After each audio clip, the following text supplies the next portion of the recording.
Should America be involved in the Israel and Hamas war? Or should we be engaging in isolationism and just stay out of it? We answer these questions and more coming up.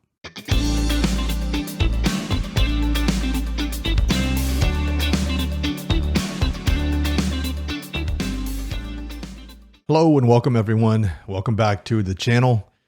Today we got a topic that needs to be discussed with all the things that's going on in the world right now, the conflict in the Middle East. A lot of people, especially within the conservative and the Christian, specifically in the Christian conservative movement, we've been seeing a big turn of events that I haven't seen really ever. It's really only been manifesting lately, or recently, I should say. But as we all know what's going on in the Middle East, we know that Israel has been under attack from Hamas, and really it comes from Iran and all its subsidiaries that are around the area, Hamas being one of them. And I think we can all agree that what took place on October 7th was a travesty. Just a complete travesty what happened to all those people that were just brutally murdered, burned and raped and pillaged and so on and so forth. But these things have been going on, and it culminated in that at that time.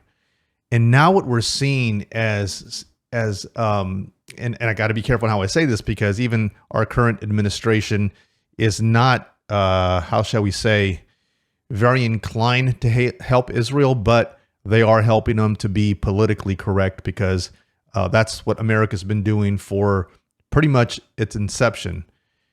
But you're starting to see a turn within the conservative Christian movement where you're starting to hear more people saying that we should be isolating ourselves from the rest of the world, that we should just stand behind our candidate, our presidential candidate, specifically in the Republican side, and put America first. America first. We should not worry about any other nation, including Israel. We should not be putting anybody else above America's ideals.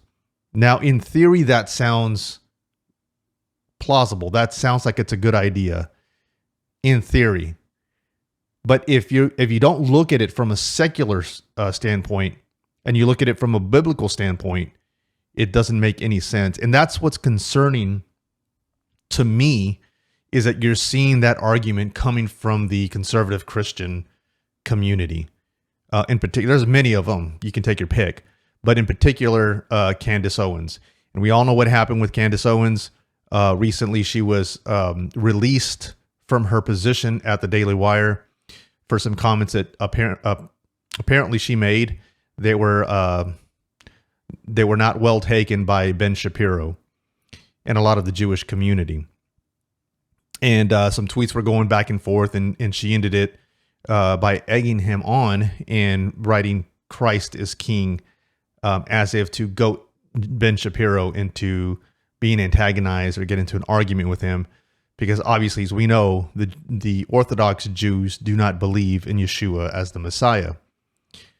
However, the turn that has taken place is that Candace has taken the position that we should not be helping Israel as much as we should. That we should help them to a certain extent, but that we should put America first. But the Bible clearly states that God will bless those who bless Israel, and he will curse those who curse Israel. It's without a doubt. I mean, I don't understand how that can even be an issue within the community, but it is. And you're starting to see this more and more and more within that community, and it is concerning. Because when we remove ourselves from Israel, when we remove ourselves from supporting and helping and aiding Israel in all of their the battles that they're going through, judgment will come to our land. And when you compound that with where we're at now, debauchery and lewdness and homosexuality and all that, it's been around. It's nothing new. It's been around for ages. However, it's just now being accepted as normal as part of our society. Laws are being passed. It's within our communities, our schools, our businesses, sports. It's becoming more prevalent in our day-to-day lives, almost as if our nation has accepted this as being normal through our government.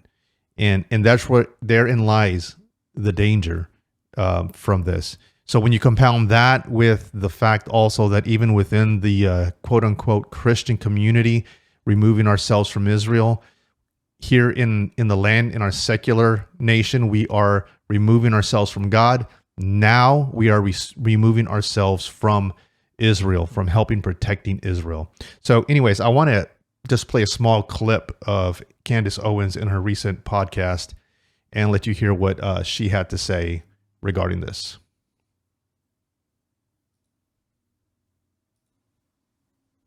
And so I'm just wondering, like, where's the Christian crowd? Because you do hear this a lot. You hear people that just sound like robots. They all say the same thing. It's not thoughtful, right? It's, Israel is our closest ally. Israel will forever be our ally. That's a nonsense, stupid statement to make about any country in the world, okay? I stan the UK. My husband is from Israel will always be our ally. That's a nonsensical thing to say, is what she says.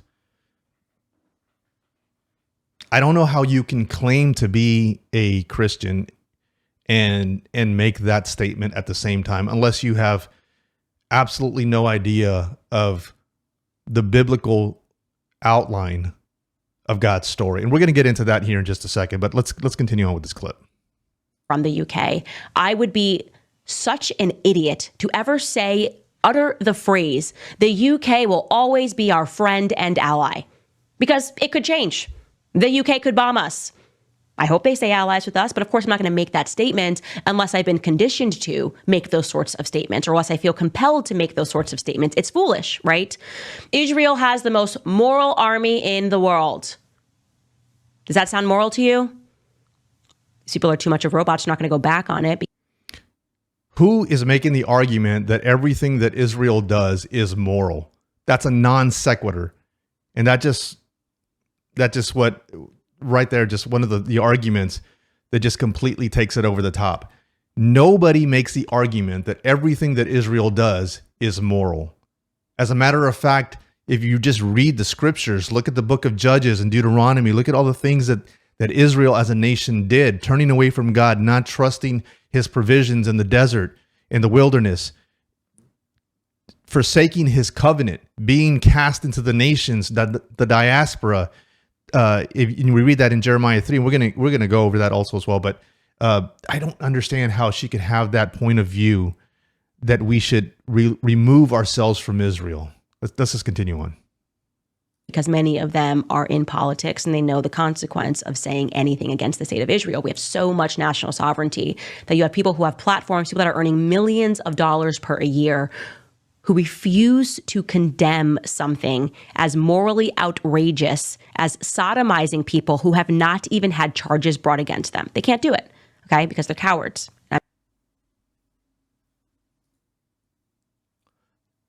And so that is her stance. That's just one clip, and she's been on record more than one occasion advertising that point of view. And she's not the only one. I don't want to just put Candace out there.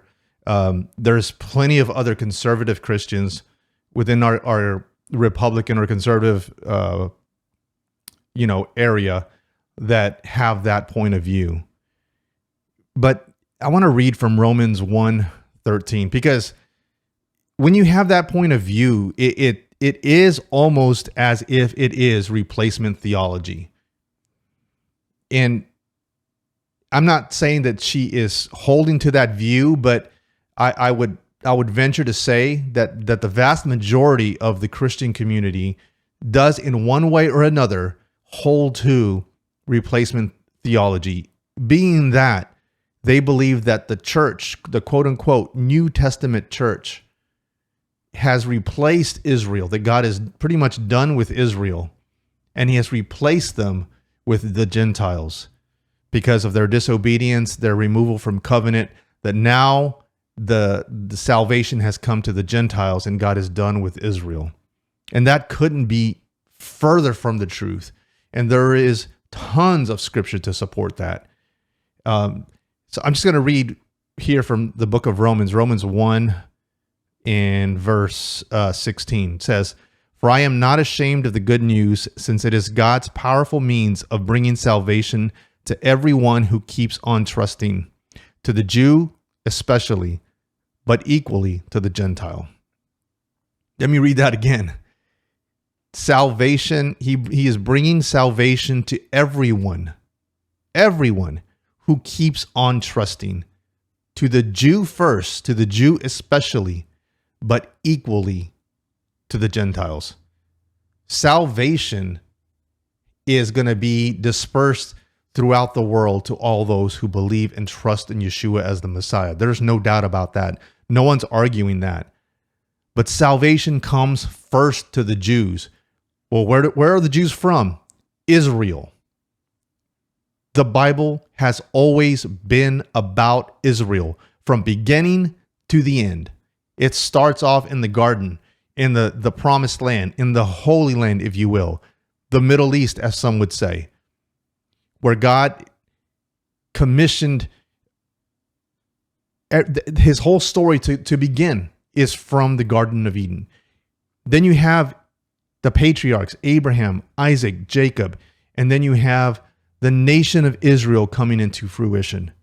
Then after King David and his son Solomon, then you had the split of the nation of Israel. You had the northern tribes, the house of Israel, and then you had the two southern tribes, the house of Judah. 10 tribes to the north, 2 tribes to the south. They were split up. They both went into idolatry. They both went and worshiped other gods. They both went their own ways. But God divorced the house of Israel.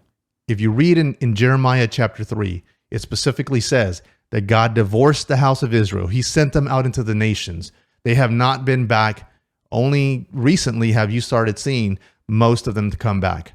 But Judah, the house of Judah, the two houses, the 2 tribes in the south were allowed to come back, but not with their whole heart. So they were in punishment also as well. But the Jews, the promises to the Jews, which is the land promise that was given to Abraham and his seed, and that seed being Yeshua HaMashiach. And we read that in Galatians 3:16 as well. And then in Ephesians, I believe in chapter 3, it speaks about that the Gentiles, that the mystery that was revealed to the prophets and the apostles has now been revealed to all, that now the Gentiles can partake in the same promises and become co-heirs. Well, if you're going to be a co-heir, that means there has to be somebody else also that's receiving the inheritance. And that is the nation of Israel. That is ethnic Jews. All Jews will be saved according to the scriptures. Right now, they are lost. Right now, the Jews, I say Jews, that's a catch term. Really, Jews comes from the term or from the word Judah, really that one tribe. But Israel as a nation has been lost for all these years. But there is going to come a time, and it is due to the Gentiles coming in, but they will be provoked, and they will be a national turning, a repentance coming to the knowledge of Yeshua. That is still to come. So to say that we have to remove ourselves and put America first, I'm sorry, but people like Candace Owens and many other conservative Christians, they have it all backwards. In their minds, they think, well, we're in America. This is where we live. This is all, we have our daily lives here, and then we can worry about everybody else, the whole world. Well, that's a secular mindset. That's a secular thought. But when you look at it and you think about it through biblical eyes, it all starts from Israel. Us here in America, in Canada, in South America, in Mexico, Japan, China, you name the nation, it doesn't matter. Everything came out of Israel. It's the other way around, and it will go back to Israel. So us in America, we may have it good right now, but the only reason we have it good is because we have blessed Israel for the better part of our existence. So to turn our backs on Israel at the time of her need, when she is being persecuted, murdered, raped, pillaged, it's I really don't have the words to it. I mean, we are really begging for judgment. And as I mentioned, especially when you lay on top of that, the way our culture has just been accepting the lewdness and debauchery that has been going around, you compound those two things, it can only mean one thing, and that's judgment. And so there's a lot of things that are happening this year. There's a whole, with the election that's coming up, people are running rampant. Our country has never been as divided as it is today. And I think that's the last thing I'll touch on before we shut it off here. But make no mistake about it. This is not a battle between Republicans and Democrats. This is not a battle between conservatism and liberalism. It's not. Now, the powers that be want us to think that. They want nothing more than for us to be involved in this from a political standpoint. But it's not about the left and the right. It's about good versus evil. That is why we can never, as believers in the Messiah, as believers in Yeshua, HaMashiach, or Jesus, as believers, we can and should never, ever, ever accept evil. There always has to be a division. This is not a division between Republicans and Democrats, as I said, and we should come together as one, and we should coalesce, and we should come into agreement. The line has been drawn in the sand, folks. Now, I believe that politics as a whole, that's including the right and the left, I believe is corrupt to the core. I believe they're giving us a false hope, a false dilemma, meaning that we can choose this way or we can choose this way, when in reality, there is no choice. If you choose this, it's still the same team. If you choose this, it's still the same team. They're in it together. However, what I would say is that they are playing it smart, because they are making us believe that there is a choice between good or between left and between right, when really it's a choice of good and evil. And that's what it is. And they're splitting up America right down the middle. Now, we have to be cognizant of this, and we can never, as I said earlier, we can never, ever take the side of let's be welcoming. Let's be, what's the word that I'm trying to think of? To be all-inclusive, to try to make peace with each other. And peace does sound like a very, very good deal, but make no mistake, you cannot make peace with darkness. What does light have to do with darkness? In the temple times, you could not have anything that has to do with death around the temple, because the temple represented life. God represents life. And so he cannot have death anywhere around the temple. That's why he makes a distinction between the clean and the unclean, the holy and the profane. There is a difference between those two, and you can never have them together. Light and darkness cannot coexist together. Death and life cannot coexist together. There has to be a division. And folks, I'm telling you right now, we have to start drawing the line. There is no more ambiguity. The evil is just coming out rampant. There is no more hiding anymore. They're out in the open, and more and more and more people are being deceived. Never in my lifetime would I ever think that I would hear people who believe in God and Jesus start saying that we should forsake Israel. Never would I have ever thought that, but only in today's time. Well, folks, I hope that you take this to heart. Think about what I said. We must be praying for our nation. We must be praying for our leaders. And for sure, we must be praying for Israel. Until next time, shalom.